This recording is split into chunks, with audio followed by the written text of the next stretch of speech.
90 के दशक में एक नारा बहुत फेमस हुआ था, मिले मुलायम कांशी राम, हवा में उड़ गए जय श्री राम।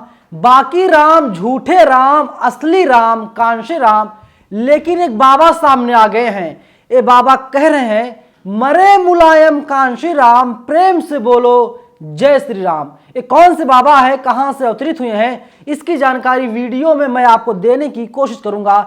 नमस्कार, मेरा नाम है नवीन कुमार नंदन और आप देख रहे हैं नेशनल दस्तक। हमारे देश में हर रोज कोई ना कोई बाबा अवतरित होते रहते हैं, लेकिन जिन बाबाओं का संबंध राइट विंग से है, उन बाबाओं के ऊपर हमारे देश में कोई भी कार्रवाई नहीं होती। एक नए बाबा सामने आए हैं। इस बाबा का नाम है राम अभद्राचार्य। ये बाबा अभद्र भाषाओं का जम करके प्रयोग करते हैं। सुनिए क्या कुछ कह रहे हैं। मरे मुलायम काशी राम, प्रेम से बोलो। सुन लिया आपने किस तरीके से विवादित बयान दे रहे हैं। वहीं मनोज काका समाजवादी पार्टी के नेता हैं, इन्होंने ट्वीट किया है, साधु के वेश, कितनी नफरत, ईर्ष्या, द्वेष भरी इस व्यक्ति में धिक्कार है। ऐसे लोगों पर जो अपने आप को धर्माचार्य कहते हैं और काम बहुजनों से घृणा का है। कबीर दास जी ने सच कहा है, ऊंचे कुल का जन्मिया, जे करनी ऊंच ना होई, सुबरन कलश सुरा भरा, साधु निंदा सोई। तमाम लोग हैं जो अब इनकी खिंचाई कर रहे हैं। देखिए बाबा जो है नए वाले, एक इस तरीके से अभद्र भाषाओं का प्रयोग कर रहे हैं, लेकिन इनके ऊपर कोई कार्रवाई अब तक नहीं हुई है। वहीं मैं आपको एबीपी न्यूज का एक स्क्रीनशॉट दिखा रहा हूं। रायबरेली सपा महासचिव स्वामी प्रसाद मौर्य के खिलाफ केस दर्ज, अमर्यादित टिप्पणी करने पर विवाद हुआ है। आगे एबीपी न्यूज लिखता है, सपा के महासचिव स्वामी प्रसाद मौर्य को अखिलेश की जनसभा में मुलायम कांशीराम, हवा में उड़ गए जय श्री राम का नारा लगाना भारी पड़ गया है और रायबरेली में इनके खिलाफ अमर्यादित टिप्पणी का केस दर्ज कराया गया है। ये मुकदमा हिंदू युवा वाहिनी की कार्यकर्ता की शिकायत पर दर्ज किया गया है। उनका कहना है कि स्वामी प्रसाद मौर्य ने अखिलेश की जनसभा में भगवान राम पर अशोभनीय टिप्पणी की है। लेकिन जो व्यक्ति, जो महात्मा, जो खुद को संत बताता है, खुद को बाबा बताता है, एक खुलेआम कह रहा है, मरे मुलायम कांशी राम, प्रेम से बोलो जय श्री राम। इसके ऊपर केस अब तक दर्ज नहीं किया गया है। साहब ये क्या है? ये वही बताता है ना किस तरीके से एक ही विचारधारा को लागू करने की कोशिश पूरे हमारे देश में की जा रही है। वहीं एक नए बाबा और हैं, हालांकि नाम आपने इनका तो सुना होगा। इनका नाम है परमहंस। ये अयोध्या में रहते हैं। इनका भी बयान सामने आया है। इन्होंने कहा है, मुगलों और गोरों ने जो काम किया उससे खतरनाक काम कांग्रेस का रहा है। आचार्य परमहंस ने कहा कि इस देश में जो काम मुगलों और गोरों ने किया, कांग्रेस का काम उससे भी खतरनाक रहा है। कांग्रेस पार्टी एक देश विरोधी पार्टी रही है। इसका मैं एक ज्वलंत उदाहरण दे रहा हूं। जब प्रधानमंत्री का चयन होने लगा, उस समय जो 15 क्षेत्रीय कमेटी थी, उन्होंने सरदार वल्लभ भाई पटेल का 12 लोगों ने तथा कुछ लोगों ने आचार्य कृपलानी का सपोर्ट किया था। नेहरू का एक भी लोगों ने सपोर्ट नहीं किया। फिर भी नेहरू को देश का प्रधानमंत्री बना दिया गया। उन्होंने कहा कि गांधी जी ने कहा था, हमारे देश में एक अंग्रेज बचा है, उसका नाम नेहरू है। इंदिरा गांधी का चुनाव हाई कोर्ट ने रद्द कर दिया। इस फैसले के विरोध में इंदिरा गांधी सुप्रीम कोर्ट गई, वहां से भी उन्हें राहत नहीं मिली। उस समय इंदिरा गांधी ने न्यायपालिका का अपमान करते हुए देश में इमरजेंसी लगा दिया ताकि उनकी गद्दी बची रहे। वहीं परमहंस ने कहा कि सोनिया गांधी डांस करती हैं, जिनको भारतीय संस्कृति के विषय में कोई जानकारी नहीं है।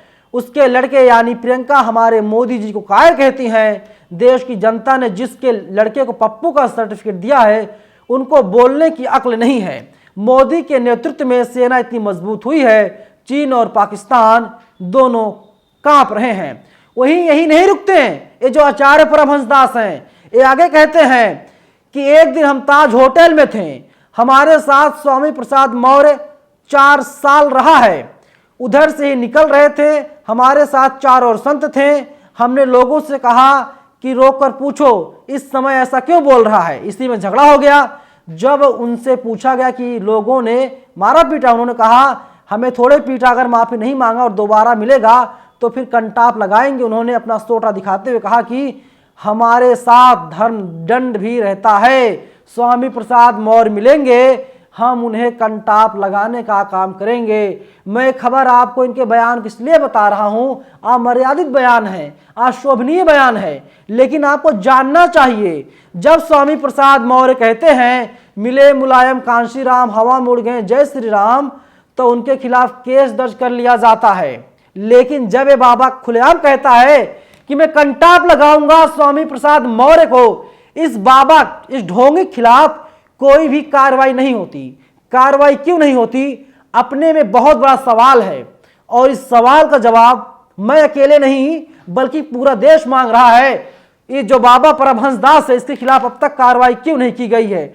वहीं कांग्रेस के तमाम नेता हैं जो अयोध्या में रहते हैं, जिनमें नाम आता है शरद शुक्ला का, उनसे मेरी बात हुई।